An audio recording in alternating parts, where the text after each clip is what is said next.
Hello, Susan Young here. In this video, I will be covering, are you a saver or a spender?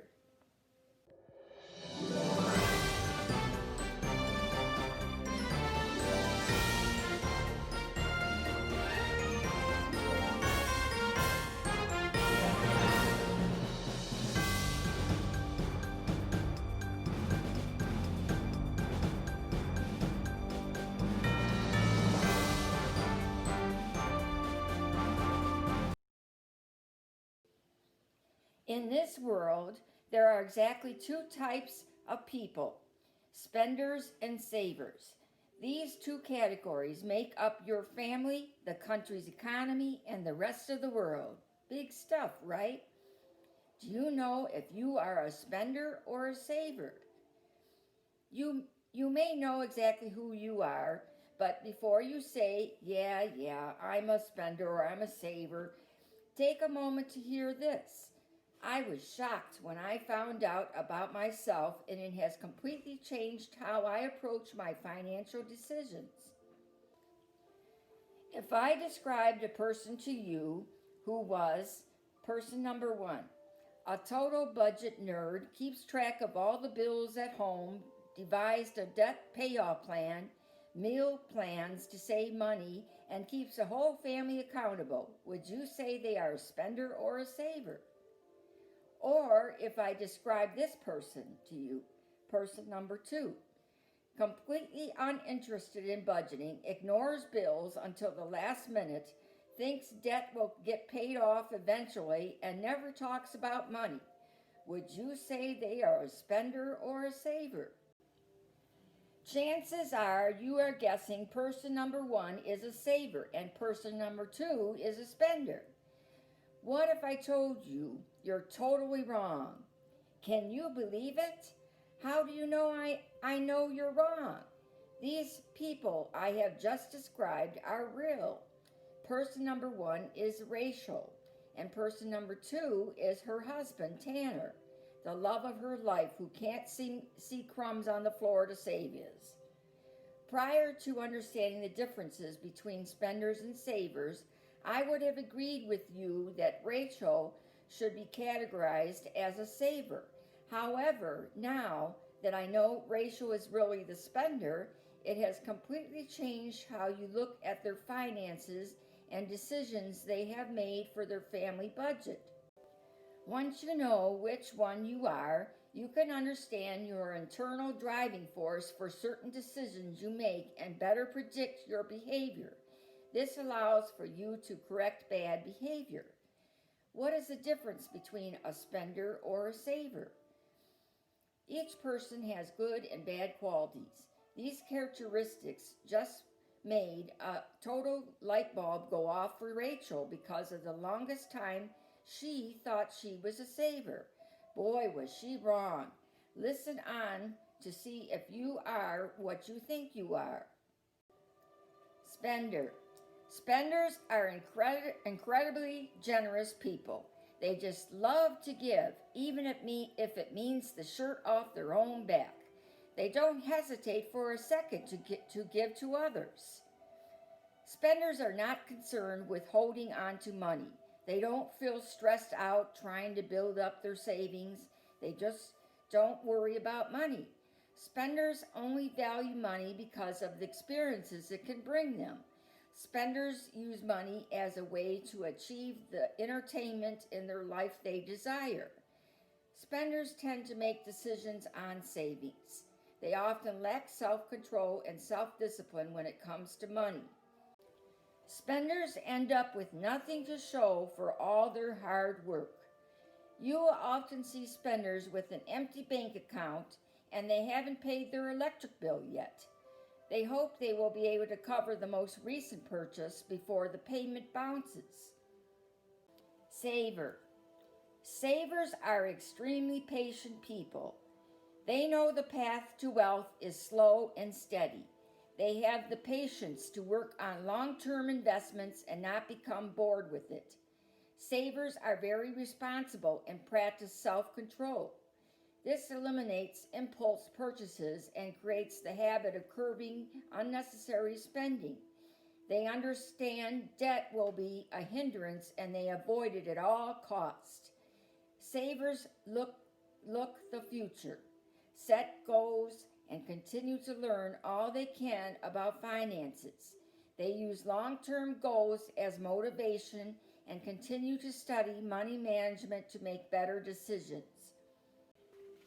Savers are penny pinchers, verging on being stingy people. They can often be mistaken for being greedy because they are trying to save as much money as possible in any way they can. Savers have trouble spending or even giving. They struggle with charitable giving and gifts for others. They often would prefer to donate their time instead of their money. You may have listened through this and realize you have some qualities from both spending and saving. That's okay. Rachel totally does too. But at your core, you are definitely one of these types of people. So, to put this in full illustration for you to think about who you are, put yourself in this situation. You are at the grocery store and there is a mom with a young child in front of you checking out. Her total comes up. You can see she is panicked and she pulls out her money in a fluster. Loose change crashes down on the counter and she starts counting the coins. She doesn't have enough and is telling the cashier to take certain items back. Baby wipes, a head of lettuce, baby formula. What do? A. Jump in and cover the difference for her and tell her to have a great day. You leave the store feeling really good about yourself and you know you made a difference. Or B. Let her put her items back and finish checking out. You have to take care of your own family and leave the store feeling great because you stayed under budget. If you answered A, you are a spender. If you answered B, you are a saver. Are you surprised by your answer? Rachel totally was. She is a budget-crazy person, but it turns out she budgets and plans to get out of debt so that she can give more. She goes overboard on gifts for others because it is just too much fun for her. She donates more than she should for charities because she wants to. She once spent their entire grocery budget for the month buying Thanksgiving dinners for other families, and her husband was not very happy with her. What she realized after finding out she was a spender is that spenders can be financially organized, but typically their motivation is always for something else, entertainment or giving related. Spenders budget so that they can achieve something else. Savers budget to accumulate wealth. This means that they can be totally disorganized but still be very proficient at saving their money. Being organized does not equal automatic savings. It's as simple as that. Now, I am not saying savers are heartless people. I am just saying their motivation in life is just different. Wanting to build wealth is not a greedy thing. It is actually quite prudent for your family and the generations to come. Rachel gave this exact shopping scenario to her immediate family, and they were all kind of flabbergasted by who were the actual spenders and who were the savers among them. It was so funny, the discussion they had of, you wouldn't help that poor single mom, and you would blow your grocery budget and put your own family in jeopardy. There is no right or wrong. It is just good to know so you can better predict your future behavior. This is where the fun part comes in. What should spenders do to improve their money management? Understand your weaknesses. You have such a giving heart, you want to give without abandon. When you have gifts to purchase or charities to donate to, set a budget for it. Even with a budget, you may still need an accountability partner to keep you in check. For example, when Rachel knows she has to go Christmas or birthday shopping, Her husband always comes with her to make sure she sticks to the budget they have agreed upon. Take away opportunities to impulse shop. If you know you have a propensity to buy on impulse, stay out of the stores that are high risk for you. If you love Target, do all your shopping online and stay out of the store. They set traps for you in there. What should savers do to improve their money management? Understand your weaknesses.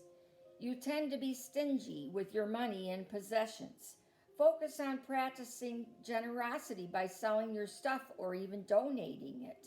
If you sell it, you will feel good about letting go of some of the possessions, but you will still be feeding your need to accumulate wealth by making money.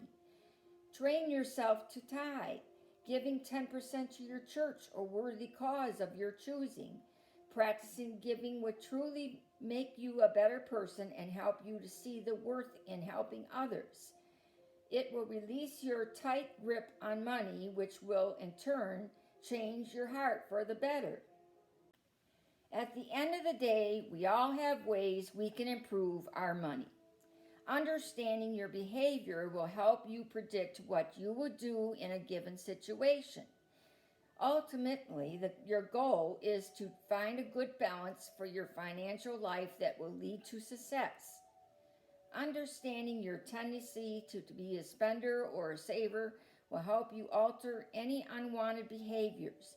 Not overnight, of course. It will take some work. Take a look at yourself and determine if you are a spender or a saver. The answer might surprise you and explain some of your natural tendencies. If you are married, take a look at your spouse. Chances are they are exact opposite of you. They will be the perfect accountability partner for you. Question of the day. I was shocked to realize I was a spender. Were you surprised by your results? Feel free to share below. Here's what I suggest. Go to YouTube channel Zero Debt Coach. Brad Long can direct you with your finances. Brad and I will be working together to help you to be successful. When you go to his channel, tell him Stop Big Spending or Susan Young sent you. How are you doing so far with this video? If you like this video, hit the like button below. Check out my website at www.stopbigspending.com. Leave me your email address at the Contact Us page on the website, and I will inform you on my next videos coming up. See you next week here on YouTube, and see you in social media. You have a great week.